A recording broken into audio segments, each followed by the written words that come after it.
questions from board members. Mr. Allen? Hey, Tony, how you doing? Good to see you All right, again. good to see you again. Yes, sir. I really wanted to ask you the same question my colleague from Beaumont asked you, because I want to know exactly. I understand the general concepts, but is there something specific in one of the textbooks that you reviewed that you saw, not the overture? I understand that. I understand where we need to go, but is there something specific?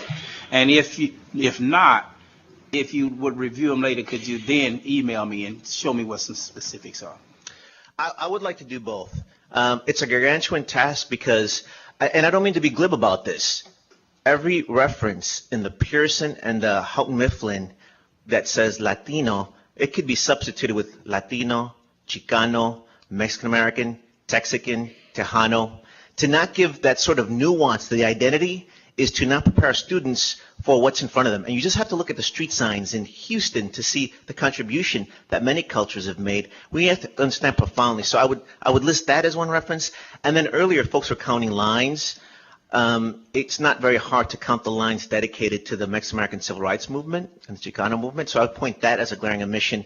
Although earlier omissions were not counted as errors per se, so it seems like a catch-22. But I would love to provide some of that information as well as provide other insights as well. Okay. Thank you. Other questions? All right. Thank you, Mr. Diaz. Thank you. Placido Salazar, followed by Holly Doyle, followed by Kathleen Wellman.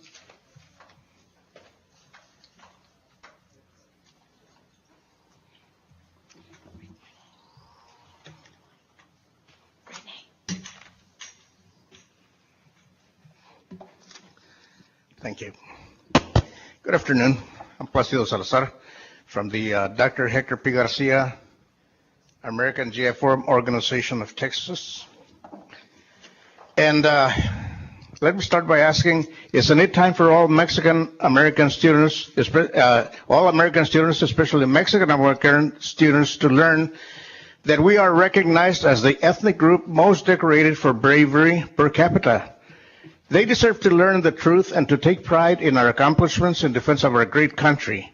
We must stop the need to have to prove that we, along with African American and other minorities, U.S. warriors, are just as American as any American service member. Our children's history books must include factual events with the names of our heroes. Just as important, indigenous and Mexican-American contributors to the development, the evolution of the country belong in our history books, along with the contributions of every other ethnic group, especially since our forefathers' existence in this region predated the arrival of Northeasterners by at least 200 years. Other than hatred or discrimination, is there a reason why this is not happening? Is this not one nation under God, indivisible?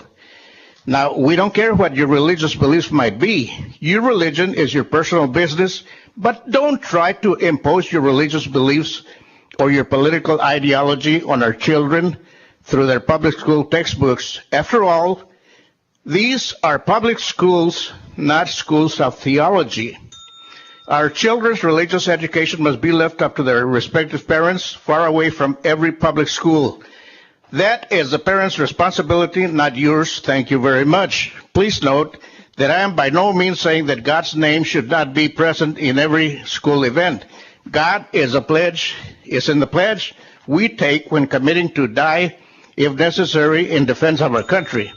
Welcome to 2014. It's time to put racism aside and to recognize the fact that there is no place for bigotry on this board, which is responsible for the unbiased presentation of the textbooks, which will prepare our students not just for college, but to forge the future of our country, if we are to keep it the United States of America as the strongest country in the world. Okay, thank you. Thank you. Mr. Maynard.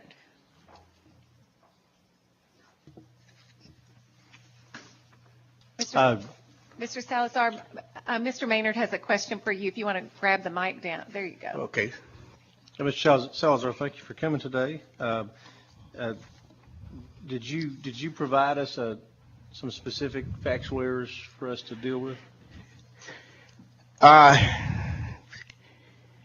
It's from the beginning of the first textbook through the last one. So it would be very difficult to pinpoint anything. The whole system of education, beginning with kindergarten through college, it's the same corruption of our history being omitted.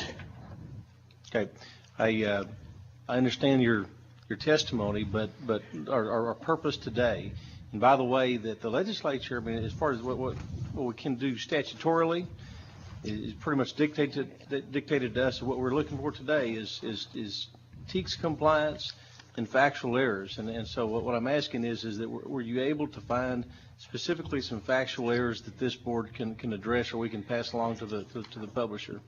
I did not have that material available to me, so I'm just going by what little I pick up from the internet, from the media, and so that's why I presented my, if you consider it vague, testimony. Well, Madam Chairman, Yes.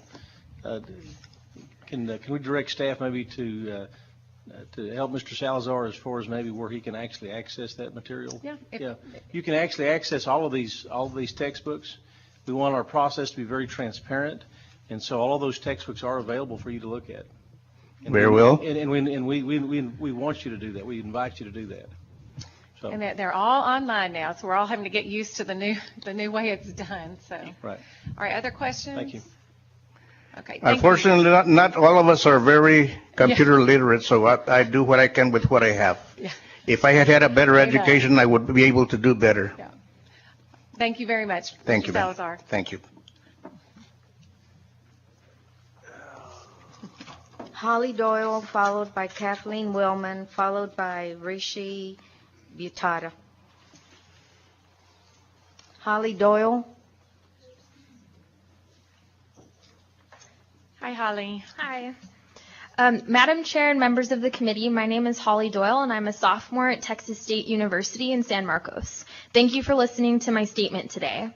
I believe that Texas students deserve the best educational resources available, and while I understand the need for textbooks to address a number of important issues in a cursory way so as to cover as much information as possible, I believe the description of the Arab-Palestinian exodus does a disservice to Texas students by not accurately representing history. Let me cite an excerpt